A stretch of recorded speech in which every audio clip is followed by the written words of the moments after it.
Welcome back to the WHHI News. Joining me now is 14th Circuit Solicitor, our District Attorney, Duffie Stone. Thank you for coming in. Thanks for having me. You're going to talk today about something specific that your office does, and that's a Victim Services Center, correct? Did I say that right? Yes. Okay. A lot of people might not be aware of this. It started up, what, in 2019? Very few people are aware of it. It is a nationally recognized approach to helping crime victims by consolidating victim services all under one roof. And you're right, it started, originally the idea started in 1989. It took them several years to get it off the ground, but the very first one was in San Diego in 2002. And I've been on the board of directors of the National District Attorneys Association for many years, and I learned about it through that. Okay, I mean, there are how many across the country? There are well over 100 now. And in our state? One, which is ours. Okay, so what services, in other words, before this existed, someone who was a victim would have to go to point A to maybe have an interview, point B to have a health screening or whatever exam, point C.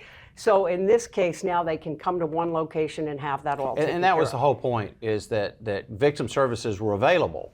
Okay. Whether they be in San Diego or in South Carolina, the victim services were available, but a victim had to go to each individual place to find them.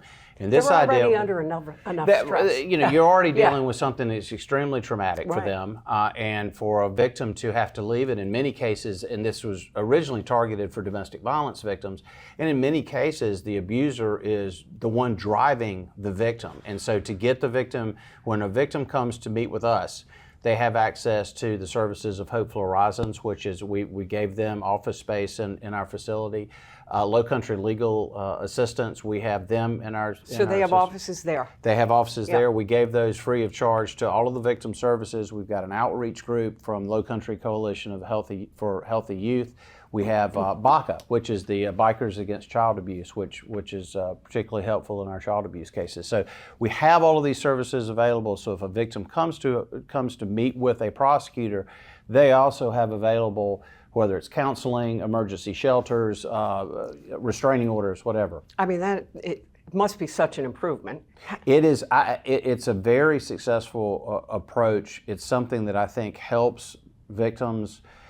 In fact, when I first met with Sim Gill, who had a family justice center in Utah that he showed me, his question was, he said, you have to look at it with how many victims have you helped? That's the real approach. Let's get some numbers from you. Since this has gotten underway, what are we looking at number-wise? We opened in October of 2019. Of course, the pandemic shifted everything from the standpoint of that, but even with the pandemic, as of the end of May, 2,108 victims have come through our center, whether they're getting services working with us, whether they're getting services from Hopeful Horizons or Lowcountry Legal Assistance or what have you.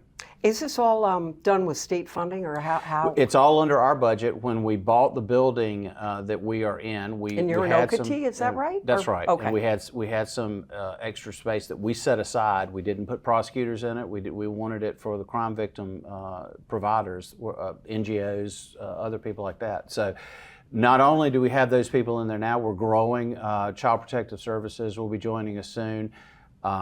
Child Abuse Prevention Association, CAPA, will be joining us as well. So we're going to continue to push that.